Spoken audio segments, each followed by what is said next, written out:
So we've talked about a new Switch revision, a Switch Pro for many, many months on the channel. We've referenced Bloomberg articles and all sorts of rumors. E3 has come and gone, but finally it's here. Nintendo has announced a new Switch model, the new Nintendo Switch, or the Switch OLED model, with a vibrant 7-inch OLED screen launching on October the 8th. And this is the Business Wire article that I'm referencing here.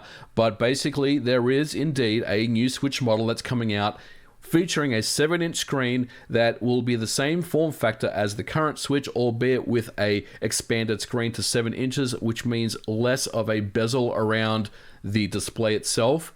And the system's coming out for $349.99.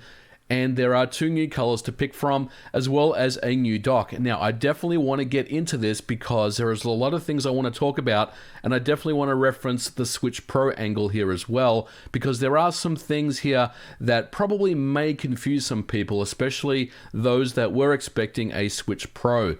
But the particular model, the OLED model as they're calling it, has a 7-inch OLED screen with vivid colors and crisp contrast. Now, OLED is going to be a great addition to the Switch, and I go back and think about how awesome it looked on the PlayStation Vita all those years ago, so I'm very excited that Nintendo is improving the display to feature OLED because it really will make a huge difference. Now, the system also comes with a new dock that incorporates a Lan Port. Now, this is interesting as well because this was an area of Bloomberg's report where I was a little confused about because, as you guys know, Nintendo doesn't really like to incorporate a Lan Port in any of their systems come to mind. So the inclusion of a wired Lan Port is quite interesting, and I think it's a great move for them as well. You know, if they want to get serious about online, then you have to have that ability to have a wired Ethernet coming into your hardware. So that's a really cool feature as well.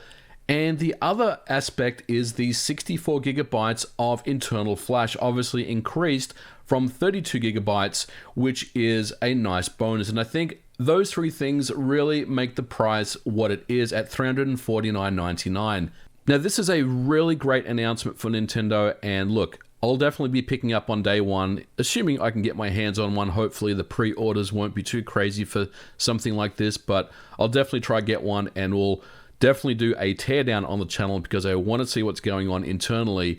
But I will tell you guys that for those people that were expecting a Switch Pro, in other words, a new custom chip, a 4K capable display, DLSS, improved performance, improved CPU, improved memory clocks, that's not going to be available on this system. So if we take a closer look at the spec sheet, there's a few interesting things that I want to talk about. The size is 4 inches high, 9.5 inches long, with the Joy-Cons attached.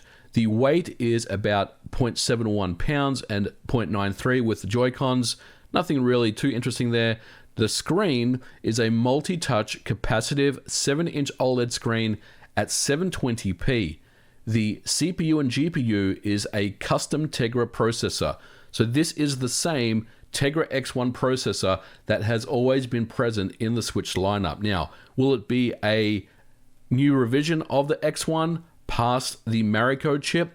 That does remain to be seen, possibly, but it's still the Tegra X1. This is not a new SoC. This is not a new chip. This is the same exact Tegra X1 chip that the Switch family has run since the beginning. The storage has increased, as mentioned, to 64 gigabytes, which is quite a nice touch because installing games on internal flash is still the way to go, so having extra space does make it a lot more appealing. And look, honestly, 32 gigabytes in 2021 really doesn't cut it anymore, so having 64 at your disposal is quite nice. The video output has not changed. It's still 1080p in TV mode and 720p in handheld mode, so no changes there.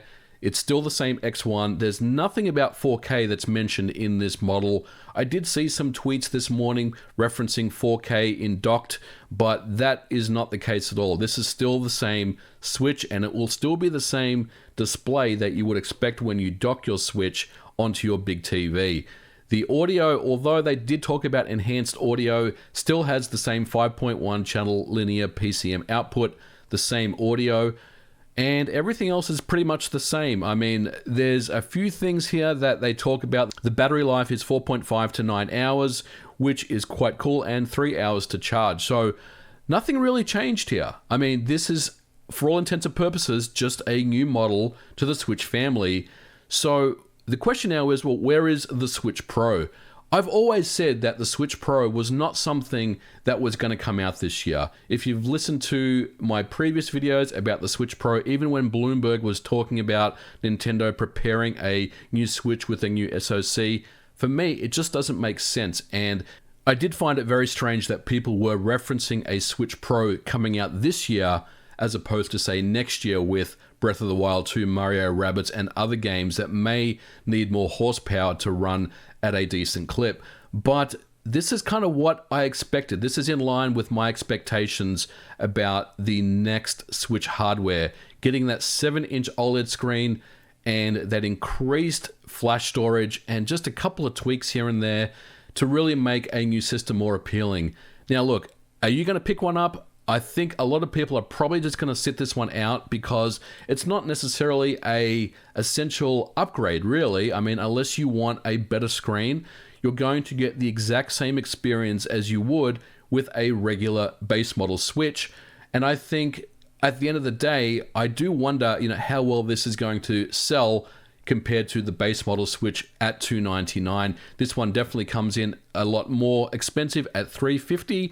And that extra $50 for some people does make the whole difference. But I'm very interested in the new Switch OLED model. We'll definitely be checking this out on the channel when it does come out. I'll do a teardown of it. We'll definitely get inside and take a look and see what's going on. I will keep you guys updated if there's anything else that comes out of this model. But at the end of the day, this is the same Tegra X1 Nintendo Switch, the same experience that you're going to get on any Switch, the Switch Lite, the base Switch, and the OLED model, but it's going to look a lot nicer on a 7-inch OLED screen, assuming that you like playing in handheld mode. But if you're someone that really just uses your Switch in docked mode most of the time, you're not going to get any benefit of this whatsoever. But this is still very much an exciting announcement, and I definitely want to hear what you guys have to say on this in the comments below. Are you excited about the OLED model Nintendo Switch?